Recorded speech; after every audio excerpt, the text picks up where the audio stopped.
Hello, everyone. Okay, we're going to get started. Welcome to this term's Soundbite and Director Seminars. It's my pleasure to welcome you. My name is Nikolai Minchev. I'm Principal Research Fellow at the IGP. This term's series is very exciting.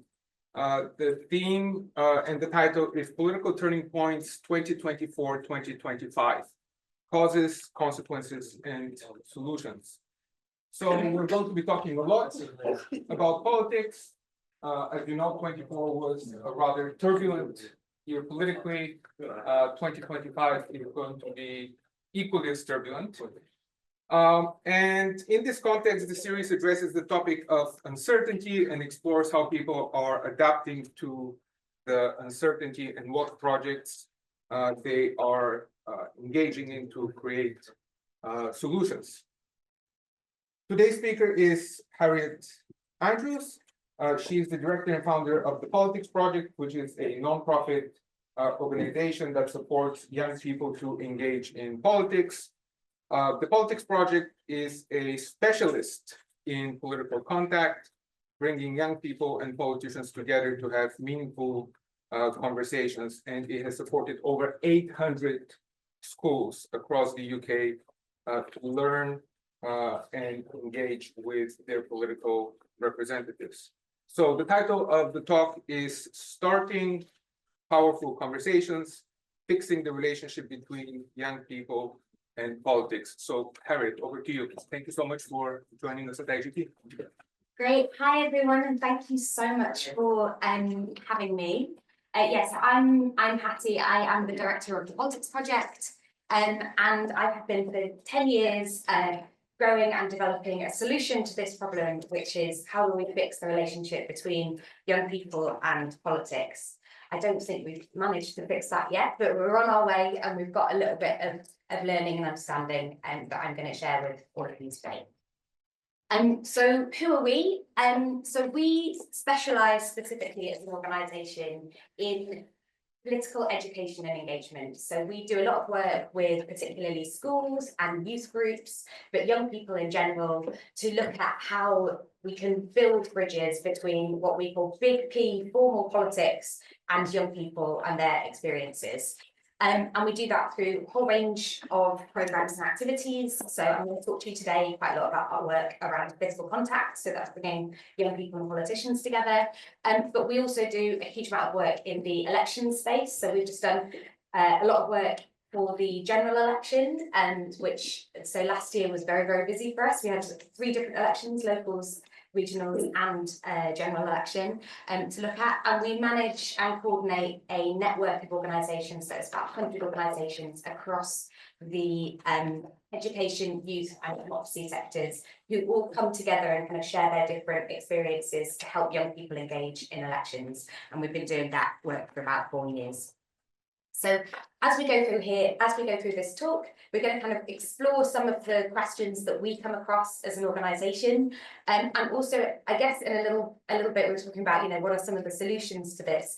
This is going to be quite practical. This is going to be taking, I think, what is a big problem, which is how do we solve this question of young people and trust and politics, which sometimes you can just knock out the young and it's just people and politics. Sometimes that's an easier way to think about it. And we're going to think about what could we practically actually do to solve that problem. And hopefully there'll be some opportunity for us to kind of discuss some ideas and solutions alongside some of the work that we do. So I want to start with a question. There's absolutely no judgment involved in this question, but I just want everybody to raise their hand if they voted in the last general election.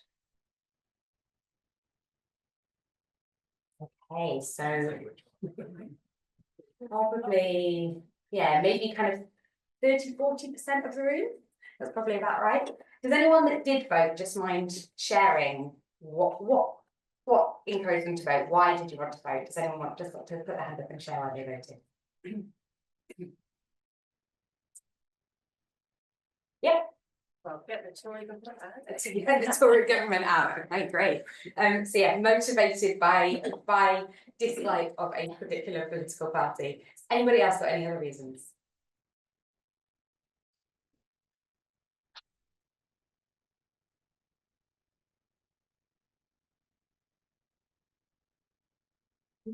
Yeah.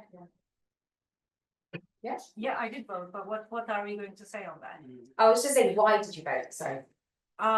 Actually, mine is too particular. I always wanted to become a British citizen and start voting, so I didn't want to miss the chance. But that's actually that's really interesting. So we work with quite a lot of Spending like 7 years in here, I wanted to have a say. yeah, you wanted to have a say. So we work with quite a lot of groups that work with migrant communities, and it can be it can be a big moment when you do your first vote, and we kind of support some groups to kind of go together to do their first vote, and it can feel like this big exciting moment.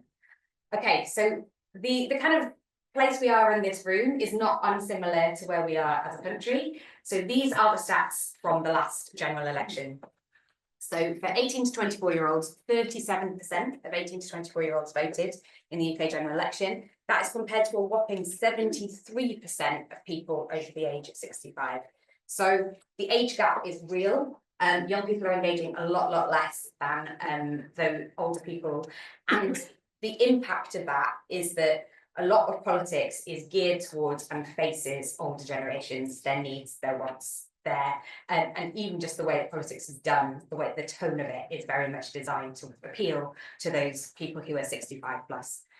Another stat I just wanted to share at this point was one about kind of different types of young people. And when we look at young people who are aged 18 to 34, who are from what's called the DC social group, which is the kind of the lowest that is monitored, and only 22% of people voted in that election.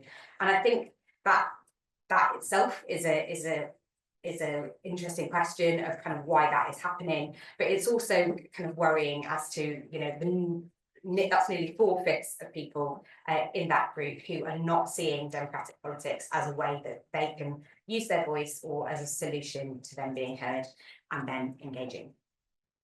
So this is a huge problem, and we kind of all need to think about and look at different solutions to how we can start to fix this issue and this potentially kind of relational issue that's appeared and continues to kind of worsen between young people and what we call big people politics. So a little bit of kind of we'll talk a little bit about kind of the structures of why people engage in politics and what they do. And in a lot of our work and a lot of the kind of literature around democratic engagement, I won't go into all of them here, but there are kind of 3 sets of things that we look for people to need or to have to want to engage in democracy and politics more broadly. But some of it is around knowledge. So some of it is a set of knowledge. Do you understand who the political parties are? Do you understand the issues? Do you understand how the voting system works? All of those sorts of things. Then there's a set of skills, you know, there's a lot of stuff around critical engagement, but I don't know if any of you have ever tried to contact your local councillor or your local MP or somebody like that. There's a set of skills in knowing who they are, in understanding how to talk to them, understanding how to write to them. There's a set of skills in things like registering to vote and engaging in politics and having. And then the most interesting bit is around attitudes. So how do you feel about politics? Do you trust politicians? Do you feel that you have a right or a duty to vote and engage? What's your kind of relationship to politics? Is this seen as an institution that is going to help you to further your goals or represent your views? And those things in some ways are the ones that are the most interesting to unpack. And we think that that the attitudes, we do a lot of work in all 3 areas, that the attitudes are the bit that can kind of be a key and unlock engagement. Because if you start to feel that politics is going to be something that is a kind of solution for you, then you can jump through the knowledge and skills gaps yourself. But given how low the numbers of young people voting are, we think there's a real issue with some of those kind of attitudinal things. And that is not to say that the issue is on the young person's side. A lot of the issues are on the politicians and the politics' side in terms of that relationship. And I think one kind of analogy for this that we kind of use and might be useful is thinking a bit about the vaccine rollout. So the vaccine rollout was this moment where everybody needed to suddenly, you know, suddenly had to, you know, figure out how to get your appointment, go to your appointment, remember to do it, you know, however long it was, like a month apart or a few months apart. And suddenly everybody needed to suddenly learn how to do this process and do this process. But there was this massive incentive to do it because everybody wanted to be free and be able to go outside and go to concerts and you know, engage in normal life again. And so that chunk of knowledge and skills, which is actually quite similar to some of the stuff you need to do in terms of registering to vote and voting in an election, was overcome by so many people in the population really, really quickly. But that was because there was a real motivating reason to do it, and it was seen as a kind of non-controversial thing, that it was something, okay, yes, I can support people to book in, get their vaccine, go. We're not seeing that happening in politics. And so for me, the reason can't just be that people don't know that they need their national insurance number when they're registering to vote. It must be because they don't see elections and voting as being the solution for what they want to do.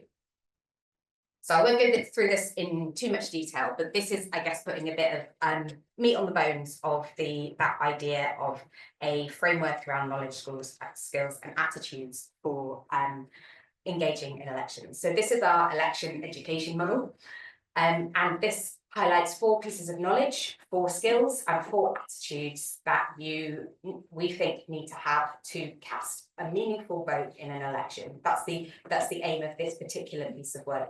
We've got different frameworks for different types of engagement. We have different things that you need to do if you want to campaign or you want to engage in local government or those sorts of things. But this is specifically geared to elections. And what you'll see here is, so you can see the knowledge things. So you've got things like understanding the political system, the voting system. Having an awareness that an election is taking place is a much bigger issue than you would think. And then understanding the issues and candidates that are the focus of elections. And then just moving around, we've got the skills. So understanding how to research political candidates.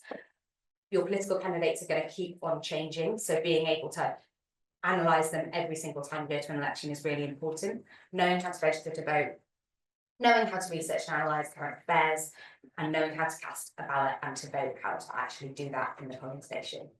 And then we get onto the attitudes, and we're going to spend most of today talking about attitudinal problems. And they are trust in the political and voting system. Do you trust that when you cast your ballot, it's going to be fair? And we see kind of more and more questions around that coming up. Trust in candidates and politicians. That's going to be the vast majority of what we talk about today. And then a connection to the ideas and issues that the election is being fought on. Do you care about anything the politicians are talking about? Is any of that kind of sparking anything with you? Are they issues that affect your lives? Are there issues that affect your communities? And do you believe that those issues are going to get solved? And then a belief that voting matters or makes a difference. And this is really interesting that we come across quite a lot of young people who sometimes think, there's just no point me voting. My vote, my say is so small, and it's, you know, it has to go through all of these systems that it's really difficult for me to feel like it's worth it, that the balance of me putting the effort in to vote to make this decision is not worth actually voting. So this is the model that we use when we're thinking about elections work specifically. And as you can see, 5 of those things have got a little pink dots on them. And they're the 5 things that need to be done for every single election. So you can learn about the electoral system once, and if you understand the electoral system, it's unlikely to have massively changed the next time you come to do that election. However, that understanding of candidates, knowing that an election is taking place, trust in a particular set of candidates, that's going to change time and time again.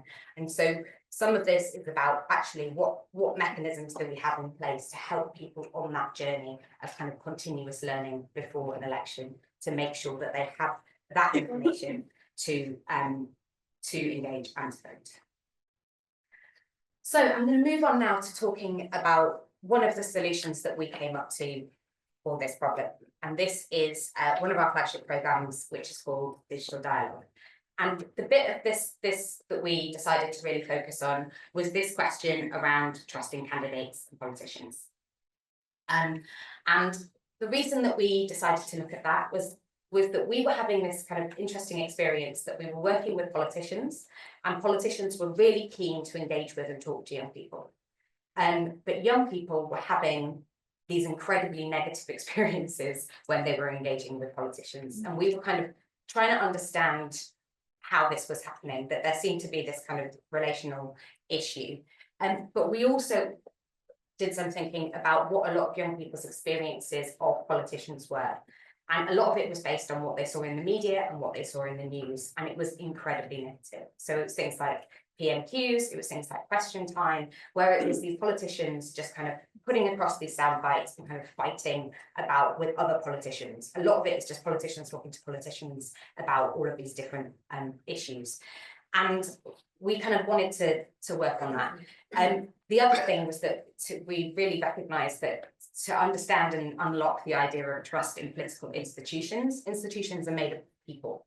And so we needed to humanise political institutions. So instead of thinking about Parliament as kind of 650 nameless and faceless people, we had to think about it of actually it being maybe potentially your MP who you had then spoken to and you had met, or somebody that you'd had some kind of engagement with, or somebody that you knew had an engagement with, so that there was a bit more of a link between you and that person and that politician.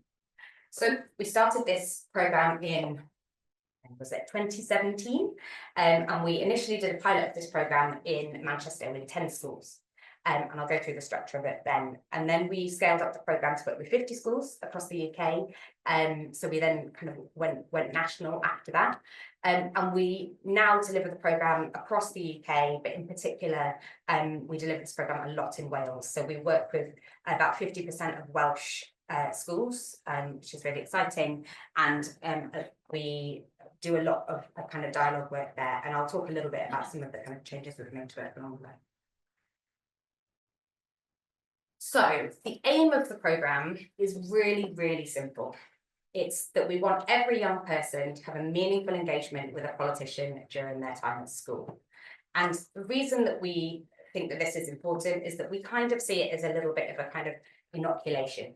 That if you can have personal experience with a politician, that you have, you know, they may not have, you may not agree with everything they've said, you may not think that they are the most wonderful person in the world, but you have seen that they have taken the time to show up and listen to you. That can be a really powerful thing in everybody's experience of battling that idea that young people are not engaged, that politicians are not engaging and are not wanting to do that. So we set out on this kind of very simple journey to achieve this gain. The stats for this are about kind of 3 to 4% of people currently have an engagement with a politician during their time at school, but that jumps up to 12% if you look at fee-paying schools. So there's some disparity there between state schools and fee-paying schools.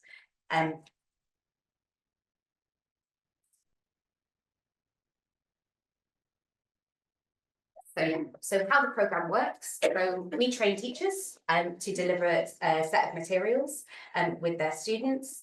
They then, with their students, deliver 3 workshops to explore ideas, understand the politician they'll be working with, and prepare for the session. We then deliver what's called a digital surgery. So that's a digital engagement. So it's normally via Zoom or Teams. And so that will normally be with a class of young people. So maybe around 20 to 30 people in each of those conversations.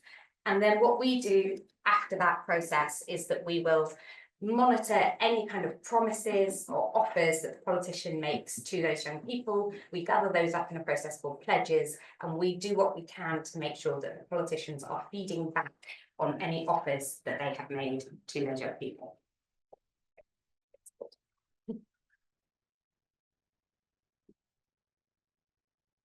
So it's roughly about a 4-hour programme, and it's embedded, it can be embedded in schools in all sorts of different ways. We also do some work in youth groups as well in a similar way, but it's just all about kind of really supported singular engagement with a politician that represents a group of young people. It's an incredibly simple idea.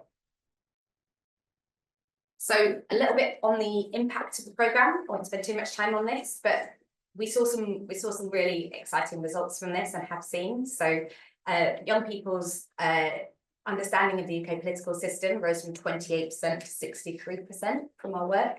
The proportion of young people saying they'd vote rose from 48% to 71%. The proportion of young people that said there are politicians that represent me and share my views rose from 28% to 53%. And then in terms of teachers, because teachers are a huge part of this, because they're going to be the vehicle that kind of is able to deliver this and engage with people beyond our support. The proportion of teachers that felt comfortable teaching politically neutral content rose from 63% to 95%.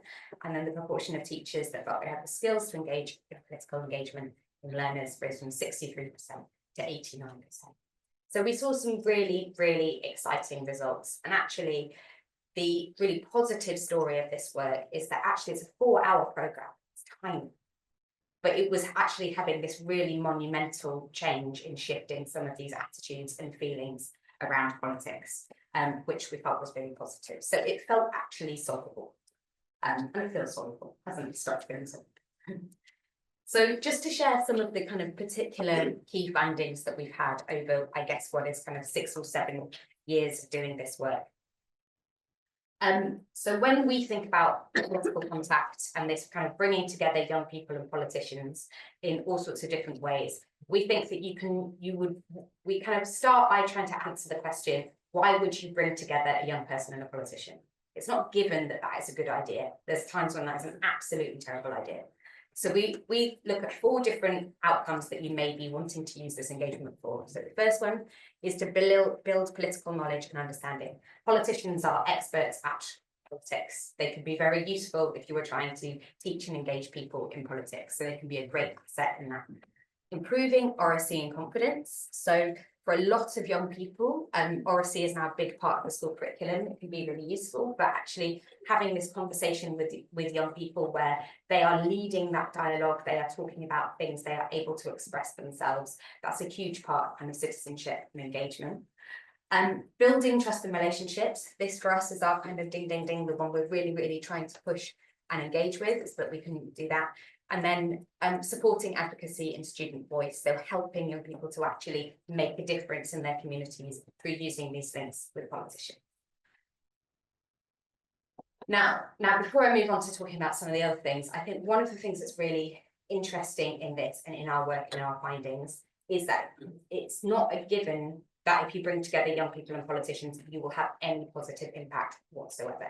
And we found that the design and the delivery of this work makes a massive, massive difference. And so for anybody who's, it's actually anybody who's ever kind of bringing anybody external in to think about engaging with others, it's really important to think about actually what's the purpose of this, what am I trying to get out of it, how are people prepared for that?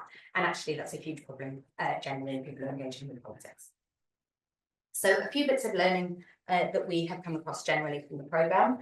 So the power of local. So local councillors for us are some of our most exciting sessions have all been with local councillors, because your local councillors will be really close often to the communities that young people are living in, and they will be able, often they actually have a lot more power to be able to immediately make a difference, make a change than somebody in who's maybe an MP or is maybe a lord or is a mayor. Which can sound kind of counterintuitive, but actually it's not that difficult to talk to the head of education in a local council. It's pretty difficult to talk to the Secretary of State for Education in a meeting, but actually they both have this portfolio at a certain level about something that young people really care about and are really interested in. So just a stat there, from the pledges that we have seen through the programme, 81% of them were made by local councillors. So it was often local councillors who were saying, I'll fix that for you, I'll do that for you, I'll engage in a certain way with you. And we see when those things are fulfilled, the feedback loop is incredibly, incredibly positive. People seeing that something positive has happened is really, really important. This might be slightly counterintuitive, and I'm not going to hold too strong to this because we haven't repeated this feedback. This is just from one version of the programme. But on the whole, we found that the politicians' demographics did not have a massive impact on how young people were engaging with them. There can be a kind of general feeling that you need to work with politicians that are as close to the young people in terms of their demographics as you possibly can, because then you get a kind of you're going to get more kind of synergy and crossover between the two people, so you're going to get a better relationship. We didn't massively find that. So we actually found that the peers that we worked with, so the people from the House of Lords, were some of the best, that they were some of the most engaging, and then some of the reason for that is that those peers are kind of unchained. They can say what they like a lot of the time. They compared sometimes with particularly MPs. The age of the politicians, again, we were really, really expecting this to be the case, that younger politicians were going to be we were going to see better outcomes with young people, but actually we found it all kind of up to about the age of 60, it all about the same, and then there was a bit of a drop off with some of the older politicians, and then again with gender, a little bit of an increase with female politicians, but not a marked difference.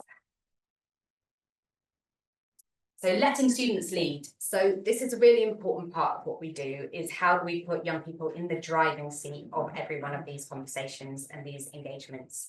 And a big part of that is going back to that idea of building trust and building relationships. So by not censoring what young people are talking about, by letting them talk about things that really matter to them, they are going to be driving that conversation and going to be a lot more engaged in that conversation. So here's an example of a question that a young person asked. We're traveling to Vietnam and Bangladesh, and you said that if you experienced the climate crisis firsthand, how did you influence that? And that was, it's very, very niche question, but actually was really good at building relationship, because it was bringing in some of the issues that the politician cared about and matching them with some of the issues that the young person cared about. And I'm just going to share, if it will work, a quick video of this work. Where is it you shop and what's your favourite meal in combo? Oh, that's me. Yeah. So, where is it I shop? I tend to shop wherever is the easiest to pick something up if I'm racing in between different meetings and events. So if I'm getting off the train, I will pop into Marks and Spencer's by the train station. I'm a prawn cocktail sandwich person with a Diet Coke, and I tend not to do crisps. So yeah, prawn cocktail sandwich is like my fave. Thank you, Jane. Rebecca, do you have another question? I did have another question, but it was kind of answered before, so you've got a little backup one. Okay, great. Fire away, Rebecca. Yes, do you have any Do I have it? Yes. Yes. Okay. I'm going to show you. Just bear with me 1 minute. Okay, ready? Can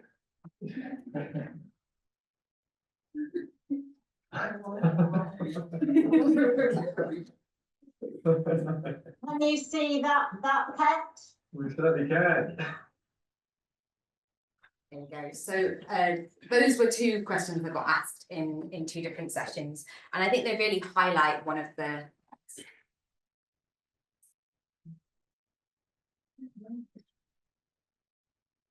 they really highlight a really important part of the programme, which is if you're trying to build trust and relationships, let people build relationships. Don't talk about policy the whole time.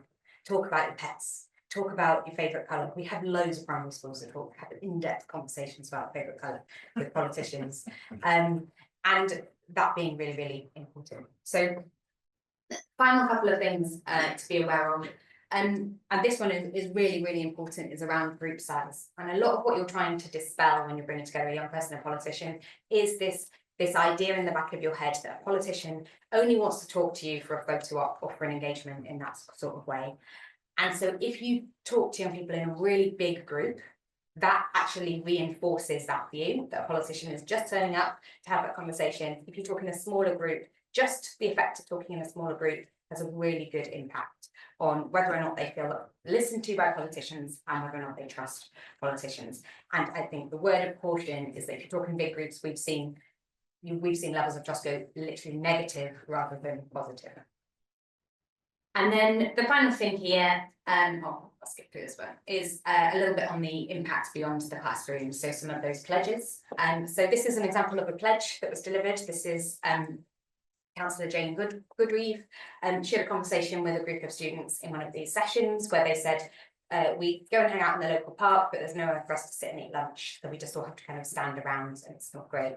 And so she said, oh, we could just put in some picnic benches. 2 weeks later, there were picnic benches in that park. An absolutely great story for those young people in terms of feeling that they were listened to and feeling like they had that positive engagement. So just to finish up, I just want to talk about, so what does this look like as a national endeavour? If we are trying to get to that point of, okay, we want every young person to be engaging with a politician during their time at school, this is what it could look like. So don't worry too much about numbers. But for local councillors, if they engage once a fortnight with a school in their area, MPs and mayors engage once a week, and Lords engaged once a month, we have nearly 50% more than the number of sessions needed for every young person in the country to have an engagement with a politician every year in a group size of less than 30. So it's completely achievable. But I think the interesting thing here is if you look at the percentage of who's doing what, a huge amount of the heavy lifting here is being done by local council and local government. And for us, there's actually some really exciting synergy there, because for us, they're actually the people who do the most effective sessions in terms of building trust and relationships. So a lot of the solution to this could be that we need to look to the local and look to that engagement. I just want to end by talking a little bit about 3 different policy areas that are coming over the hill that we're working on with national government at the moment. So the first one is votes to 16, so extending the franchise to 16-year-olds. The second is some sort of reform to the voter registration process. So making that process of registering to vote and voting easier, so that we don't have to spend quite so much time running voter registration drives. I don't know if you experienced any voter registration drives here for the general election or the other elections, but they can be very administrative. So there are moves afoot to look at different ways of putting everybody automatically onto that list. And then the final one that we're engaging with is this curriculum review. So the DfE are currently doing a curriculum review, and they're exploring ways to put politics and citizenship more centrally onto the curriculum, so that there's more space to talk about politics and whilst people are at school. And I just want to end with, I guess, kind of a final question for everybody, which is, you know, this is our journey, this is our story. We've taken one of those, you know, of those 12 outcomes, we've taken one of those things and really tried to fix it and looked at different solutions to do that. But there's a huge amount that needs to be done to rebuild trust between young people and politics. And it could be that our diagnosis is way off. And so I just want to end with this question of, what do you all think needs to be done to rebuild trust between young people and politics? Great, fantastic.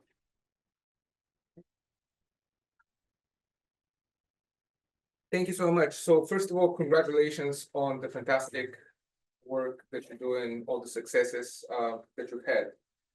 We have about 15 minutes for questions. I'm going to start this off with a couple of my own. First off, I wonder if you can elaborate on one of the points that you made towards the end about the importance for young people to engage with politicians around non-political questions. I just wonder if you can say a bit more about why that is the case. Why is it important? I mean, to put it bluntly, why should I care what my MP thinks about crisps at Marks and Spencer's and whether they get it as part of their meal deal combo? So, I mean, I'm sure there's something there if it works in getting young people engaged, but I wonder if there is a kind of narrative explanation that can tell us a bit more about why exactly that is and what the importance is.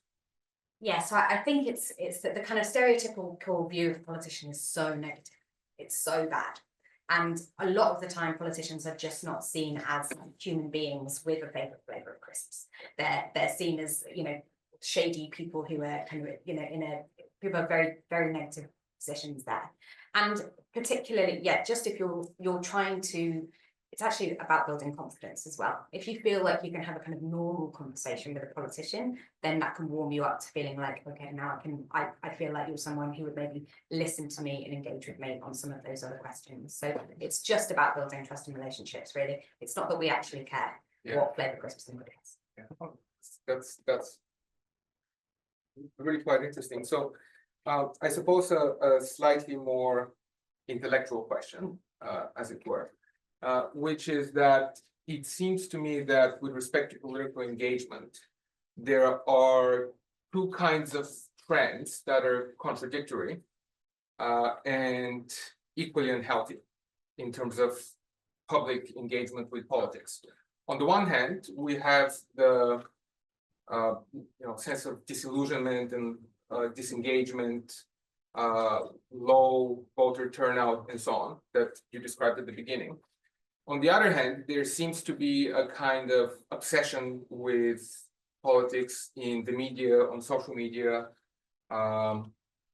And there was a fantastic book that came out a couple of years ago by Claire Bonporter called Political Junkies, and she sort of traces how media has become thoroughly politicized, has become completely catered to our own personal interest to get us caught up in these echo chambers of politics. And everybody has politics in their life all the time because we're on our computers and our phones and we're on our TVs all the time. So we've become addicted to politics at the same time as there's disillusionment. So I wonder if you can say a bit about how you see the relationship between these two trends. Do they coincide with one another, or do they pertain to different age groups? What's going on there? Yeah, so we look at about 10% of the population, young people or older people, are what we call hyper engaged. So it's not that everyone else is disengaged, it's that there are some people who are really, really engaged in politics. And they're your political junkies, they're the people that are really, that they're the people that go to council meetings, things like that, join political parties, all of that sort of stuff.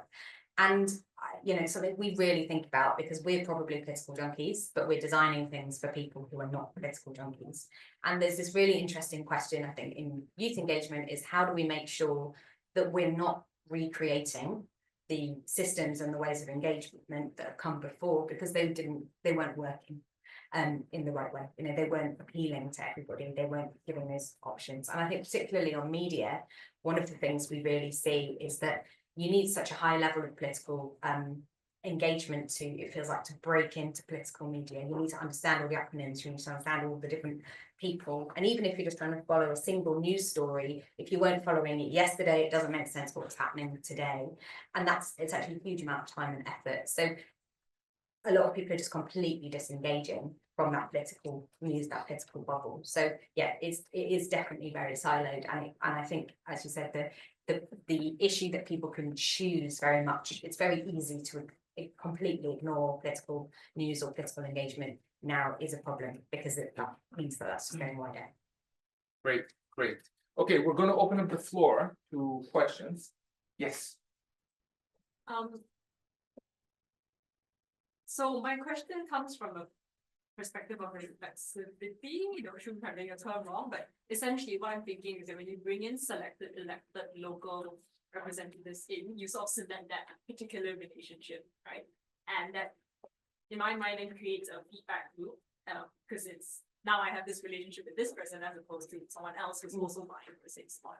And so what's the thought around that? Is the idea to keep the program non-partisan, or does it not matter at all?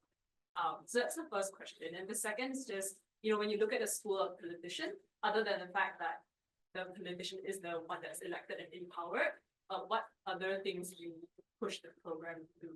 Are there any other sort of initial things that need to be in place, right, before you can run this? Yeah, definitely. So yeah, the good to raise the non-partisan point. We're very, very non-partisan. We go out of our way to be very non-partisan. So, and that's something that's really important to us. We need to work with everyone, but we also need the trust of everyone that that's something that is really important to us.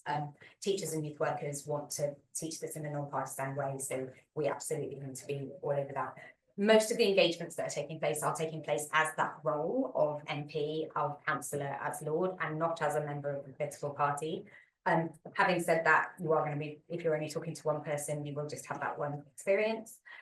But we do some support for schools around how they can explore other political parties with their young people. And if they're doing more than one session with us, we will try to make sure that they're engaging with different types of politicians. But most of the time, we really do push those questions to make sure that they're about the role of being that elected representative rather than anything else. And so on the second question, that's a little bit about kind of what the preparation is beforehand. Where do we need to get people to? There's some really interesting questions here. So we kind of look roughly at three things. So why does a young person want to turn up and have a conversation with a politician? We do not assume that is a given. So the first piece of work we do is a lot of work with young people to unpack what are the issues and ideas that matter to them, that they care about, because and that kind of gives them a reason that you might want to have a conversation by saying, hey, do you want to change some of these things? Let's go and have a conversation with somebody who might be able to do that. The second bit is about understanding the role of that politician, so you can then tailor those conversations to that person. And then the third bit is about preparing for that, so really writing really good tailored questions and building confidence within those young people. But we've seen, so we do some work with pupil referral units, and we ended up with some of the pupil referral unit sessions with having to get the politicians to write or record videos saying that they wanted to come and that they were going to engage, because the level of trust was so low that nobody believed us that the politician was going to come. They were like, they just won't get right, they just won't come. So sometimes we have to do some extra steps beforehand just to give somebody the kind of confidence that a politician actually is even going to tell them. And that's kind of, sometimes we need to do that way as well. Chris. Excuse me, that's very interesting, that last point. What do you do to get the politicians involved in these processes? And the follow-on question is, if the review that you mentioned proposed that as part of a national curriculum, these sessions should happen in every school once, on an annual basis, as you outline, do you think the program would work with mandatory attendance for the politicians? Oh, good question. Good question about politicians. We don't have a problem with the politicians. 95% say yes straight away, sometimes a bit of scheduling, but on the whole, they want to take part, they want to engage. Well, I remember when we first started, we were like, do we start with recruiting the schools or do we start with the politicians? We just recruit the schools now. Everybody says yes. The only issue is when they hit what you kind of alluded to in the second one, is that they can feel like they've hit capacity. So they can feel like, I'm already doing loads of these sessions, I'm not going to keep doing more of these sessions. But that's very rare to happen. But we've slightly got there in Wales with the members of the Senedd, because there's only 60 members of the Senedd. So some of those members feel like they're doing a lot of sessions, but on the whole, that's fine.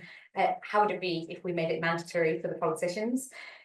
It's a good question, but that's where we kind of, because at the moment we've got a little bit of ability for it to be opt-in on both sides, which leads to that positivity. But hopefully there would be some kind of pressure we could bring to bear on people. There's a good amount of FOMO that we create on both sides, that everyone else is doing this, so that other people should be engaging and should be supporting it. So, but that would be another problem to have. Would people want Nigel Farage visiting their kids' school and talking about climate change? Your question. I mean, so we would definitely work with Nigel Farage as an elected politician, and we would have a conversation with that teacher about what that conversation would be and where they've got worries and concerns about that. So we are often in those conversations helping with facilitation and engagement, but it's a really important part of political engagement to talk to people that you disagree with. Yeah, that's great. Yeah, if you just talk to people that you agree with, then actually it's quite a boring conversation. Yeah, very good point. Questions about Bob? If it was translates to increasing trust in institutions in general, between the legal system, etc. Yeah, so we've definitely explored how we could take a similar model and do it with some of those other those other areas as well. I think the simple answer is yes, we think so. We've done quite a lot of work with this program in Manchester called Be Well, where they got 60% of all students in year 8 and year 9 to complete the same wellbeing survey, which is an absolutely amazing feat. And they have this big chunk of data, and we did a lot of work with the local councils and helping them to think about how they can put in place changes for young people based on this data and based on young people's feedback.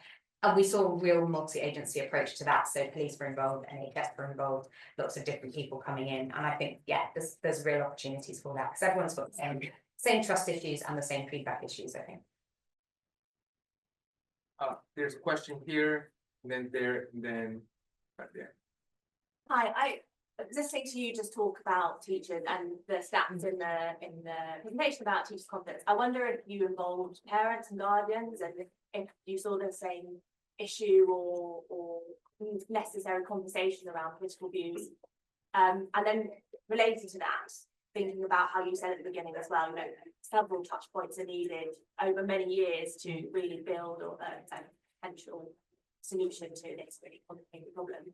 What obviously this is a great sort of 4-hour intervention, but what do you think it could be combined with over, you know, many, many years to enable that person when they turn 18 to be fully engaged with the system? Yeah, definitely. And I'll answer that one first is yes, this is a starting point, not an ending point. And that's where we're hoping to work with schools more broadly to, you know, ultimately we're going to disappear from this process at some point. We can't be in every single school. So we need teachers to take this on and support it. So that's why we're doing a lot of work on the curriculum review as well, to make sure that teachers do have the ability to have people in schools who really have the specialisms around this sort of issue and feel confident, because it's quite a difficult thing to teach, and a lot of teachers don't feel that they understand how to do that in a non-partisan way, or to dodge the conversations about Nigel Farage or, you know, whatever that might be. The first question about parents, fascinating, really, really interesting in how you engage parents. We do sometimes, we get some reports that really directly from parents through different routes on this, saying my you know, son or daughter has now started talking about politics loads at the dinner table. What did you do in school? Those sorts of things, and they'll reach out to us directly. So that sort of feedback's really lovely. We see a few different opportunities to work with parents. Because we largely work through schools and youth groups, those organisations can be sometimes a bit nervous about, you know, passing on what they would see as political information to parents, that some of them, you know, may feel uncomfortable about that, but there's a real opportunity to do that. And for example, in our, we do quite a lot of work around elections, and we create manifesto summaries for the elections for young people. And sometimes those manifesto summaries end up going home with young people, and we will then get contacted saying, oh, my, you know, son or daughter brought home manifesto summaries on these political parties. Can I have the rest, please? Because they didn't bring them home. They're actually really helpful just in deciding how to vote. So there's interesting routes of parents can be used to also support the young people to engage, but there's also an opportunity to do it the other way around, that young people can be helped to engage parents to engage. So we'll have about 2 minutes before we get kicked out by the people who have the room booked after us. We have a couple of questions, so I suggest we just take the 2 questions and then you can perhaps answer them in a combined fashion. Sure. So there was a question over there first, and then back there. Just really quickly then, I was just wondering about, given your focus on trust is kind of that central theme, how disinformation and media literacy infrastructure features maybe probably for the older young people more than the primary schools, so any collaboration that you've done on that features. And then there was a question back there. Yes. Yeah, I was just wondering whether trust is the right word. Because trust implies a promise, but there's actually without the promises. Is there an implied promise? Even then, I would say maybe belief is the right word. Politicians can't solve very much. So, and that might be reason for this way. Yeah, absolutely. Yeah, I mean, and there's a broader question here of do we just no longer believe that politicians worldwide have the ability to solve some of these problems, and kind of underlying a lot of this work, that is that the bigger problem that we all need to try to grapple with. And on that final question on media literacy, yeah, really, yes, we do some work around media literacy. So at the moment, very topical.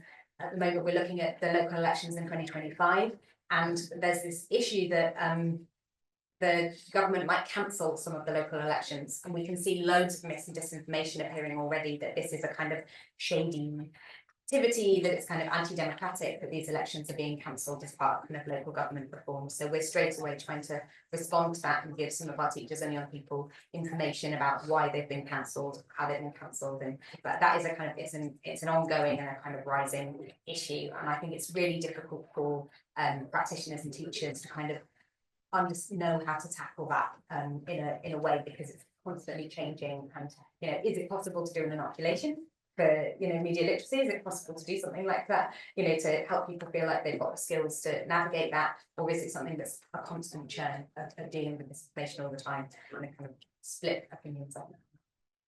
But I think we're pretty much out of time, so I just want to say a massive thank you. We are the Politics Project, and if you are interested in our work, if you want to hear more, then please do get in touch with us. We're always very happy to hear.